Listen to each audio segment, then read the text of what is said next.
Seorang pelaku tindak pidana penggelapan uang perusahaan ditangkap oleh unit Pidum Satreskrim Polres Oku Timur di kediamannya.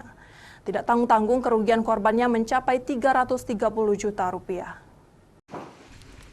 Sutomo atau yang akrab dipanggil Tomo saat ini harus berurusan dengan pihak yang berwajib.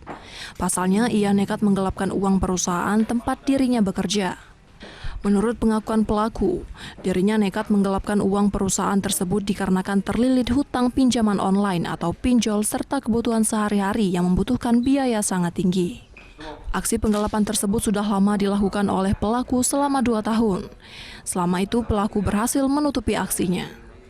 Alih-alih menyesali perbuatannya, aksi pelaku makin menjadi-jadi hingga tak bisa lagi menutupi perbuatannya dikarenakan uang yang sudah digelapkan pelaku mencapai 330 juta rupiah. Tanggal ya 1 ada untuk menggunakan beli HP, Pak. Itu ada beli kemeja sama kaos dan serta menutup utang-utang, Pak. Ancaman hukuman tersangka ini karena dia bekerja di perusahaan sehingga kita terapkan pasal 374 KUHP dan dengan ancaman 5 tahun penjara. Dari Oku Timur, Jatmiko Francisco, iNews melaporkan.